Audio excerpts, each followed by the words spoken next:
Welcome to doctor Michael's music therapy channel. இன்றைய பதிவிலையும் prisons of mind என்ற தலைப்பில் சில செய்திகளை நம்ம பகிர்ந்துக்கலாம்.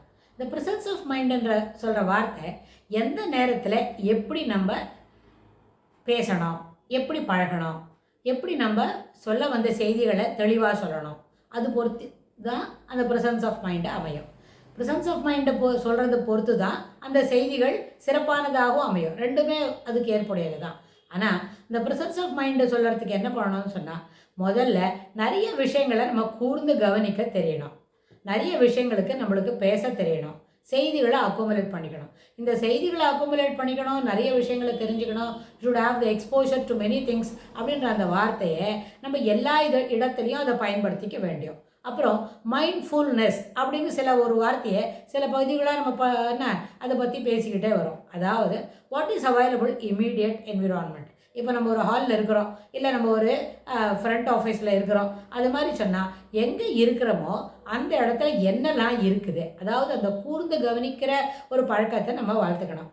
அதனால் என்ன ஆகும்னா, இங்கே என்னெல்லாம் இருக்குது, எப்படி இருக்கோ அதுக்கு நம்ம how to react to that. அப்புறம் என்ன சண்டை பதிவில் கூட சொன்னோம், எல்லா பதிவு நிகழ்ச்சிக்கும் நம்ம ரியாக்ட் பண்ணணும்னு அவசியம் இல்லை. தெர் ஆர் சர்டன் திங்ஸ், அதுக்கு என்ன பண்ணலாம், ப்ரோ ஆக்ட், ஆமாம் அப்படி தான் அப்படின்னு சொல்லிட்டு கூட இருக்கலாம். அதில் ஒன்றும் தப்பு கிடையாது. எல்லாத்துக்கும் ரியாக்ட் பண்ணணும்னு அவசியம் இல்லை. கொஞ்சம் சமத்தா இரு அப்படின்னு நம்ம ஒரு அடல்சன்ஸில் ஒரு பையனையோ பொண்ணோ பார்த்து சொல்கிறோம்னு வைங்களேன். அப்படின்னா அர்த்தம் பிஹேவ் யுவர் செல்ஃப்னு அர்த்தம். அப்படின்னா உடனே நான் சமத்து இல்லையா, இப்படி தான் இருப்பேனா அப்படின்னு அந்த பையனோ பொண்ணோ அப்படி நெகட்டிவாக பதில் சொல்ல வேண்டாம். What does it mean? அதாவது தமிழ்லையோ பேசுகிற கான்வர்சேஷன் கூட சரியான பதில் புரியல, பொருளும் புரியல. ஏன்னு கேட்டால் சமத்தா இரு அப்படின்னா என்ன அர்த்தம்? ஆல்ரெடி யூ ஆர் குட், இன்னும் கொஞ்சம் நீ சமத்தா இருக்கணும்னு. ஏன்னு சொன்னால் இப்போ திடீர்னு இப்போ மட்டும் சமத்து, அதாவது பி எ குட் கேர்ள் அப்படின்றது ஒரே ஒரு ராத்திரியிலையோ ஒரு 15 நிமிஷத்துலையோ இல்லாட்டி போனால் ஒரு செஷன்லேயோ வரக்கூடிய விஷயங்கள் இல்லை. அப்படி வந்தால் அது பேர் குட் கேர்ள் இல்லை. ஃபார் த டெம்பரவரி கிடைக்கும். அது டெம்பரவரியாக இருந்தால் அது குட் கேர்ள் இல்லை இல்லையா, டெம்பரவரி மாதிரி நடிக்கிறோம்னு ஆகிடும். அதனால் குட் கேர்ளாக இருக்கணும்னு சொன்னால் that should come a long. ரொம்ப நாளாக அது உங்களோட தொடர்ந்து வந்தால் தான் இப்போ நீங்கள் குட் கேர்ளாக இருக்க முடியும். In spite of it your goodness, நல்லபடியாக சமத்தா அழகாக ஒழுங்காக வடிவா அப்படிலாம் இருக்கிறங்கன்னு சொன்னாலும் இன்னும் உங்களை பி அ குட் கேர்ள் அப்படின்னு நம்ம சொல்கிறோம்னு சொன்னால் it should have some added effect to that. இப்போ ஒரு என்ன தெரியுமா, ஏற்கனவே இருந்தது போகாது, இன்னும் கொஞ்சம் நீங்கள் அதிகப்படுத்திக்கணும். உங்களோட ஸ்மார்ட்னஸை இன்னும் கொஞ்சம் அதிகப்படுத்திக்கணும் தான் பொருள். அப்போ உடனே நான் இப்போ குட் கேர்ள் இல்லையா, இப்போ நான் சொன்னேன் எப்படியா, அதனால் நான் இப்போ சமத்தாக இருக்க மாட்டேன், இப்படி தான் சாமானை போட்டு நாசம் பண்ணுவேன் அப்படின்னு சொன்னால் அவ்வளோதான், அப்போவே தெரிஞ்சு போச்சு ஹவு குட் யூ ஆர்னு. அப்படி இல்லை. அதாவது இந்த வார்த்தையை அடலசன்ஸ்க்கு சொன்னாலும் இன்னும் கொஞ்சம் வயது வந்தவங்களுக்கு சொன்னாலும் அந்த வார்த்தைக்கு என்ன பொருள்னு புரிஞ்சுக்கணும். அப்போ இதில் என்னாச்சு, காம்ப்ரஹென்ஷன் லெவல் குறைவாக இருந்தால் கூட ப்ரெசன்ஸ் ஆஃப் மைண்டில் குறைபாடு இருக்கும். அப்புறம் காம்ப்ரஹென்ஷன் லெவல் குறைவாக இருந்தால் கூட ரிட்ராக்ட் பண்ணக்கூடிய ஒரு பிஹேவியர் வரும். நிறைய விஷயங்கள் நம்மளுக்கு புரியலல்ல, அதனால தான் this is what is happening immediate சீனில் இதுதான் நடக்கிறது. இப்போ ஒரு பெரிய கனமான ஒரு பாத்திரம் எடுத்துகிட்டு வரோம், ஒரு சாமானை தூக்கி இந்த வைக்க வரோம். அப்போ அம்மா என்ன சொல்லுவாங்க, பத்திரமா எடுத்துன்னு வா, கீழே போட்டு போகிறேன் அப்படின்னு சொல்லுவாங்க. அது அம்மா எப்படி சொல்கிறாங்க, அப்போ என்ன சொல்லணும், இது கூட எனக்கு எடுக்க தெரியாதா அப்படின்னு கேட்டாக்க யூ டோன்ட் ஹவ் தட். அந்த அம்மாவோட அன்பை சரியாக புரிஞ்சிக்கலன்னு அர்த்தம். என்ன செய்யணும், அம்மா பத்திரமா தான் எடுத்துன்னு வரேன், கீழே போடாமல் கொண்டு வரேன் அப்படின்னு தான் சொல்லணும். பிகாஸ் யூ ஷுட், அம்மா is giving a positive instruction to you. பத்திரமா எடுத்துன்னு வா, சாமானை போடாத எடுத்துன்னு வான்னு சொல்கிறாங்க. அதில் 3 விஷயம் இருக்கும். சாமானை கீழே போட்டுட்டா மறுபடியும் வாரது கஷ்டமாக இருக்கும். இல்லாட்டி பண்ணால் இங்கே கீழே போட்டால் நம்ம மேலே அடி போட்டதுன்னா நமக்கு அடிப்பட்டால் அம்மாவுக்கு வருத்தமாக இருக்கும். 2 அதுக்கு இல்லாமல் போனாலும் சாமானை கீழே போட்டுட்டு அது வரணும், அது இட் கன்சியூம்ஸ் டைம் ஆல்சோ. இந்த 3 பெர்ஸ்பெக்டிவில் அம்மா சொல்கிறாங்கன்னு சொன்னால் அப்போ நம்மளுக்கு அது ஒரே ஒரு பதில். இதை 3த்தையும் உணர்ந்துட்டு எஸ் நான் பத்திரமா தான் கொண்டு வரேன், just I take care, I will bring it proper அப்படின்னு நம்ம பதில் சொன்னால் that shows the immediate action that what is required now. அந்த ப்ரெசன்ஸ் ஆஃப் மைண்ட் சொல்கிறோம் இல்லை, அதுதான். இது ஒரு சூடான பதார்த்தங்களை கொண்டு வந்தாலும் இந்த ஆன்சர் பொருந்தும். சாதாரண கேஷுவலாக ஒரு சாமான் கொண்டு வந்தாலும் இது பொருந்தும். பிகாஸ் வாட் இஸ் தட் அம்மா is expecting from us, it should be, you should take an utmost care to bring it proper. அதை நம்ம டேபிளில் கொண்டு வைக்கிறதுக்கு நீங்கள் கேர்ஃபுல்லாக வரணும். பொதுவாக பி கேர்ஃபுல் அப்படின்னு சொல்லுவாங்க, எல்லோரும் ஜாகிரதையாக வான்னு சொல்லுவாங்க. அப்படின்னா நான் வரமாட்டேனா, எனக்கு வர தெரியாதா அப்படி கேட்கக்கூடாது. அப்படின்னாலே உங்களோட புரியிற சக்தியில், புரியிற காம்ப்ரஹென்ஷன் லெவலில் குறைபாடு இருக்குதுன்னு இட் இஸ் கிளியர். நீங்கள் ஒன்றும் தனியாக நான் ஒன்றும் முட்டாள் இல்லைன்னு சொல்ல வேண்டாம். இப்படி பேசும்பொழுது உங்களுக்கு ஏதோ சரியாக புரிதலில் தவறு இருக்குது அப்படின்னு தெரிஞ்சிடும். ஸோ அதனால் நம்ம என்ன செய்யணும், எப்போவுமே ப்ரெசன்ஸ் ஆஃப் மைண்டுன்னு சொன்னால் அது இதெல்லாம் என்ன பேசுகிறோமோ அதுக்கு ஆப்ட் ரிப்ளை தான் இருக்கணும். ஏதோ ஒரு ரிப்ளை சொல்லிட்டு இப்படி தான் சொல்லுவேன் அப்படிலாம் சொல்லக்கூடாது. இது ஒரு மருத்துவமனையில் இருக்கிறோம், நம்ம நிறைய பேஷண்ட் பார்க்குறோம், கவுன்சிலிங் கொடுக்குறோம், இல்லாட்டி போனால் அவங்களோட பிஹேவியர் மாடிஃபிகேஷனுக்கு நம்ம கையில் வராங்கன்னு சொன்னால் இதெல்லாம் சேஞ்ச் பண்ணிக்கணும்னு சொல்லும்போது அந்த எதிரில் இருக்கிற பேஷண்ட் எப்படி பேசுவாங்கன்னு சொன்னால் தனக்கும் ஏதோ தெரியும்னு சொல்லிகிட்டே வருவாங்க. தட் ஷிட்ஸல் என்ன, அதுவே நம்மளுக்கு என்ன கிளியர் பண்ணிடும், அவங்களுக்கு நிறைய விஷயங்கள் தெரியாதுன்னு சொல்ல வரோம். அப்படின்னா என்னாச்சு, அவங்களுக்கு listening capacity, be patience when it is being spoken to you அப்படின்னு சொல்லும்போது அந்த ஒரு லெவலே அவங்களுக்கு தெரியாது. அப்புறம் அவங்க எப்படி மேலுக்கு வருவாங்க? இப்போ நம்ம சொல்கிறோம் இதெல்லாம் பண்ணக்கூடாது, இப்படி இருக்கணும், அப்புறம் நீங்கள் வரும்போது பொறுமையாக இதெல்லாம் பார்த்துக்கணும், you should add yourself to all this things, அப்புறம் இந்த இந்த ப்ரிவியூவில் நீங்கள் பார்க்கணும் அப்படின்லாம் சொல்ல வந்தால் நம்ம நிறைய சொல்லிக் கொடுப்போம் இல்லையா. ஒரு கவுன்சிலிங் செஷனுக்கு வராங்க, அவங்களோட பிஹேவியர் மாடிஃபிகேஷனுக்கு எப்படியெல்லாம் எந்த மாதிரி டெக்னிக்லாம் அதில் அவங்க பயன்படுத்திக்கணும்னு நம்ம சொல்ல வரும்போது அவங்களுக்கும் ஏதோ தெரியும் போலவும் இதெல்லாம் அவங்க செய்வாங்கன்னு. அப்படி அது அவங்களுக்கு தெரிஞ்சிருந்தால் நம்மளோட ஃப்ரண்ட் ஆஃபீஸ்க்கு அவங்க வர வேண்டிய அவசியமே இல்லை இல்லையா. அதுவே அவங்களுக்கு புரியாமல் அவங்க என்ன சொல்லுவாங்க, தொடர்ந்து தான் இதெல்லாம் பண்ணுறேன் அதெல்லாம் பண்ணுறேன் அப்படின்னு சொல்லுவாங்க. பொதுப்படையான அறிவுக்கு அவங்க நம்மக்கிட்ட வரல. அதை என்ன பண்ணுங்கிறாங்க, ஷார்ப் பண்ணிக்கிறதுக்கு வராங்க. Moreover they want to be more precise to come out of it. அதுவே அவங்களுக்கு தெரியலன்னா அதனால என்ன ஆகும், 2-3 செஷன் எக்ஸ்ட்ராவாக தான் ஆகும், நிறைய செஷன் பிடிக்கும். இதுலேருந்து அவங்க பேசுறது தவறு, நீ குறுக்க பேசக்கூடாது, நம்ம சொல்கிறத காது கொடுத்து வாங்கு, இதில் உனக்கு என்ன முடியுது அப்படின்னு சொன்னால் சில நேரத்தில் அவங்க 2வது செஷனுக்கு வராமே போயிடுவாங்க. ஏன்னு கேட்டால் இதுவே அவங்களுக்கு மனசில் வரல. தே டசன்ட் வாண்ட் அக்செப்ட். இதில் புதுலேருந்து ஸ்க்ராட்ச்லேருந்து ஆரம்பிக்கணும்னு நினைக்க மாட்டாங்க. ஸ்க்ராட்ச்லேருந்து ஆரம்பிக்கிறதுக்கு என்ன காரணம், இதெல்லாம் அது ஆடட் லெவல், முதல்ல பேசிக்ஸ் தெரிஞ்சுக்கணும் அப்படின்னு தான். இது அந்த ப்ரெசன்ஸ் ஆஃப் மைண்டில் இதை சேர்த்துக்கிட்டால் தான், அதாவது you should learn to listen.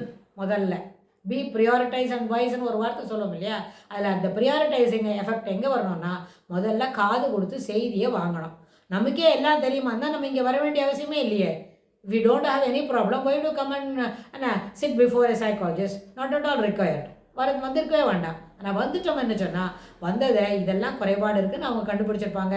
1-2 என்ன பண்ணிருப்பாங்க, ஒரு கொஸ்டினர் கொடுத்து உங்களோட குணாதிசயங்கள் எப்படி இருக்குன்னு கண்டுபிடிச்சிட்டாங்களான்னா நீங்கள் எப்படி பதில் சொல்கிறாங்கன்னு வச்சு உங்களோட ஸ்டெபிலிட்டி ஆஃப் எமோஷன் எப்படி இருக்குன்னு நம்ம கண்டுபிடிச்சிக்க முடியும். தெரிஞ்சிட்டுன்னு சொன்னால் தட் ஹாஸ் டு பி என்ன பண்ணோம், முதல்ல அதை மாடிஃபை பண்ணோம். சொல்லத்துக்கெல்லாம் கோவப்படுவாங்கன்னு வைங்க, கோபப்பட்டதில் பிரயோஜனம் இல்லையே. That means your comprehension level is very much low. It has to be you should என்ன பண்ணோம், அதை அப்லிஃப்ட் பண்ணி தானே ஆகணும் அப்படின்னு. ஸோ அதனால் ப்ரெசன்ஸ் ஆஃப் மைண்டுன்னு சொல்லும்போது முதல்ல என்ன சொல்கிறாங்கன்ற காது கொடுத்து வாங்கினா தான் அதுக்கு நம்ம ரியாக்ட் பண்ண முடியும். அப்புறம் ஒரு சென்டென்ஸ் முன்னாடி கூட சொன்னோம், எல்லாத்துக்கும் ரியாக்ட் பண்ணணும்னு அவசியம் இல்லை. எல்லாத்துக்கும் என்ன பண்ணலாம், ஒரு பேசிவ் ஸ்பெக்டேட்டராக இருக்கலாம், என்ன சொல்கிறாங்கன்னு பார்த்துட்டு அதுக்கு தகுந்த மாதிரி அதுலேருந்து we can grasp many things from that conversation.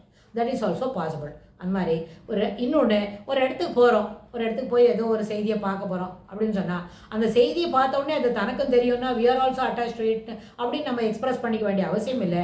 Instead you kindly observe what exactly is happening there அப்படின்னு சொன்னால் அந்த அப்சர்வேஷனே என்ன பண்ணோம், what are all the things we are missing, எங்கெல்லாம் நம்மளுக்கு என்ன விஷயங்கள் தெரியாது போயிருக்கு, இதையே தெரிஞ்சிட்டோம்னு நினச்சிட்டோமே, நம்மளுக்கோட தெரிஞ்சதுக்கு மேலே தெர் ஆர் ஆடட் கலர்ஸ் இங்கே நிறைய இருக்கே அப்படின்னு நம்மளுக்கு தெரிய வரும்.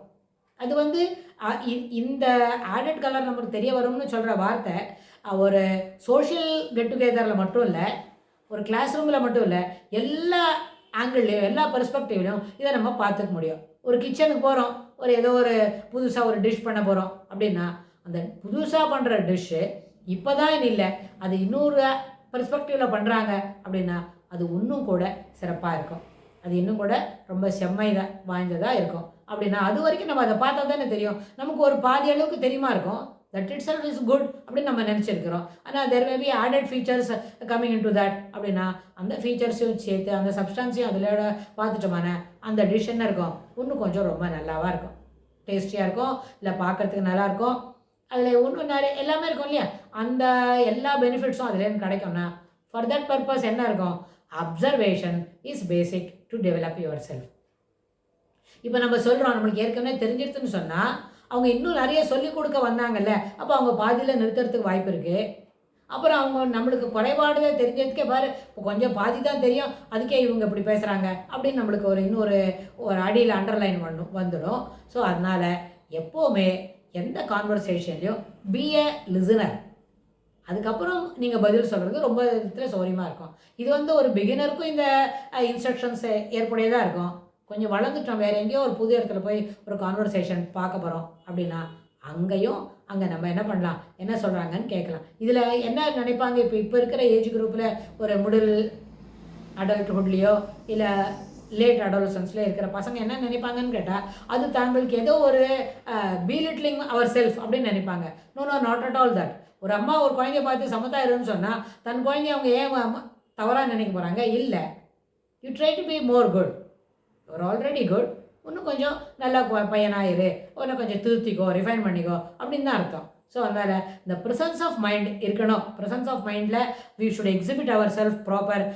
நம்ம செய்கிற வேலையும் கான்வர்சேஷன் லெவலும் ரொம்ப சிறப்பாக இருக்கணும் அப்படின்னு சொன்னால் முதல்ல காது கொடுத்து செய்தியை வாங்கணும். அது என்ன பெர்ஸ்பெக்டிவில் இருக்குதுன்னு புரிஞ்சுக்கணும். அங்கே என்ன கான்வர்சேஷன் லெவல் போகுதுன்னு பார்க்கணும்.